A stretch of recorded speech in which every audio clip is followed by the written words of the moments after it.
To grade, to sell, to keep raw. What to do with your Yu-Gi-Oh cards? In this video, I'm going to do my best to try and answer that age-old question.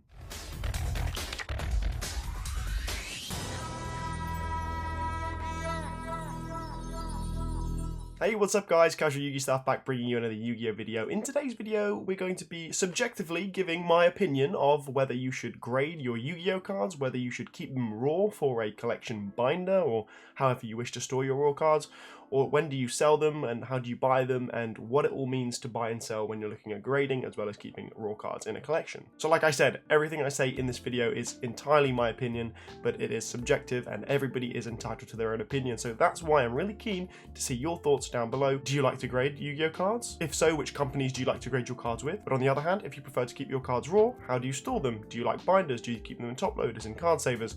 We're going to be talking about it all in this video. And if you want to enter a random giveaway, I'm giving away these 5 cards to one lucky winner. All you have to do is drop a like, comment, and subscribe. So, my trusted companion, Wing Karibo, has joined us today.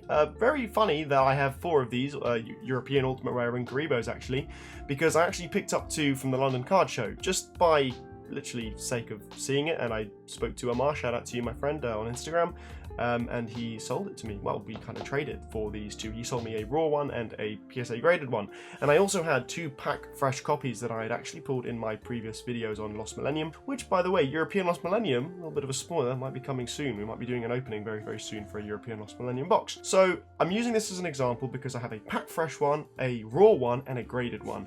What do you do with your pack fresh cards? So we don't need 2 of these Karibos, so I'm just going to keep the one. They're both pack fresh mint condition. And we're going to talk about which of these 3 states do you enjoy. I'm going to talk first about raw cards. So we have our Wing Karibo here. This is the one I traded with Amar, like I was saying. So it's one that is pretty bad condition. So one thing you need to check on your cards is condition. Knowing what condition your cards are in is probably the most important thing. So you can have light play. It ranges from mint, near mint, light play, and then kind of like moderate play, and then damaged, right? So that's kind of how it would be in terms of the scale. First things first, my advice to any collector is know the standard of your cards. And what you can actually do is write with a little pen, if you don't mind damaging the sleeve, on the back of this or on the front of this, normally it's on the left hand side, light play. So you can like sort of label your cards and just write them.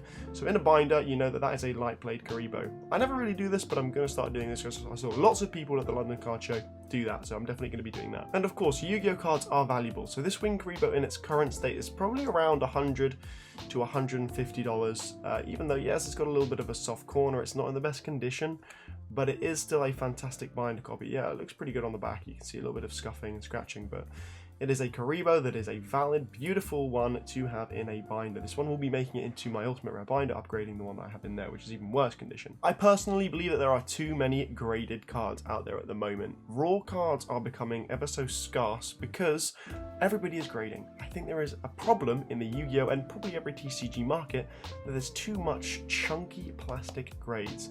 Sure, I could try and crack this and regrade for a 9, but realistically, I don't want to do that. I would rather have a playset of raw, light play to near mint Karibos. That's my personal opinion. I do think, however, if you pull a pack fresh card from a box that's 15 years old, like the Lost Millennium, which is actually 20 years old, isn't it? It's 2004. Wow.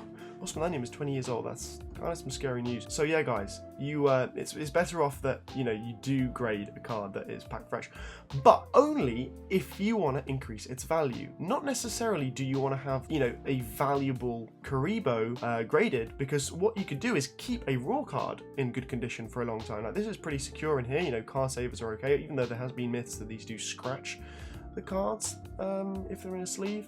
So maybe top loaders are better. It's debatable. I think it's down to the card saver itself, but if you get a nice card saver, it should be okay. So what I mean by that is populations are only ever going to go up if you grade. If you keep raw, you always have the option to grade. Once it's in a slab, like this Wing Karibo, you always risk cracking open the slab if you don't know what you're doing. Actually, I do know what I'm doing, and I've had 2 tragedies when I've been cracking, one of which was an Ultimate Rare Monarch, the Light Monarch, I can't remember his name, Kuraz, and another one was an Ultimate Rare something or other, but yeah, luckily it wasn't that valuable, but I've cracked about over 100 slabs and I've had 2 tragedies, so there is a 2% margin that something does go wrong in cracking.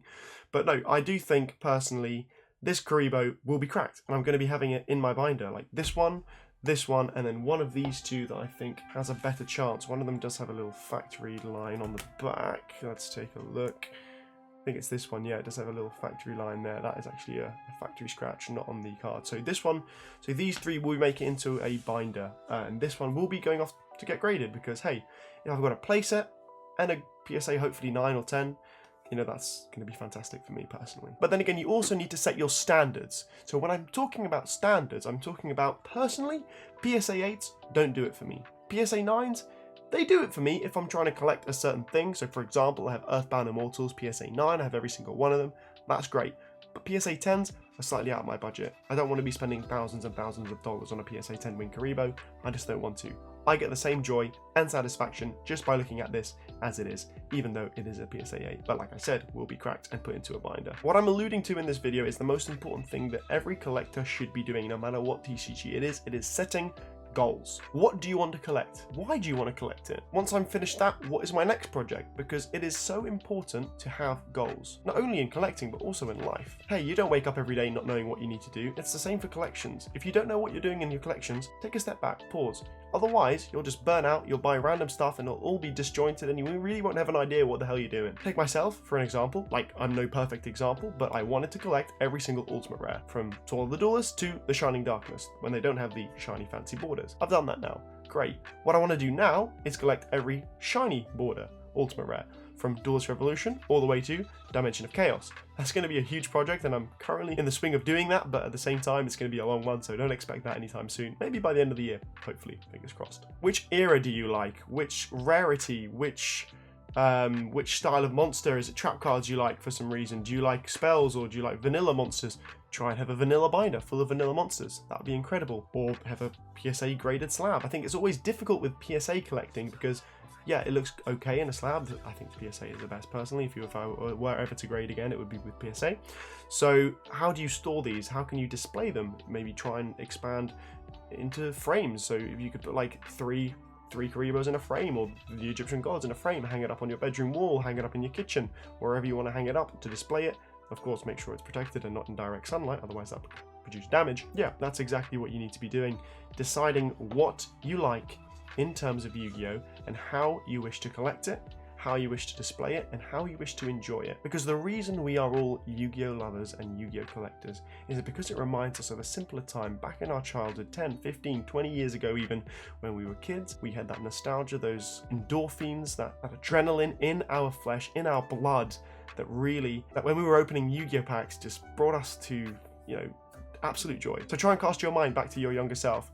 What did you really want back in the day but never really quite had the money to afford, or your parents couldn't actually buy it for you because they didn't really know exactly what specific card to get? Or if you told them to buy you a Judgment Dragon, they'd go away and buy you a common one from Rye Yellow Mega Pack. That's what I'm talking about. If you want a really rare card back in the day and you can afford it, go get it now and see if that gives you the pleasure that you were trying to satisfy back when you were a younger kid. So shout out to my playset of Win Karibos here, and thank you everybody for watching. I really do want to hear your comments down below, and I will be responding to every single comment in this video, giving my thoughts and opinions on what you have to say. So keep it casual, guys. Stay safe when playing, trading, collecting with Yu-Gi-Oh! Do whatever you want. Enjoy your ride, and like I say, Yu-Gi-Oh! Will always be a part of us. So it's how you preserve, store, and enjoy the cards that's important. As long as you're having fun all the way. See you later, guys. I'll see you in the next video. Ciao for now.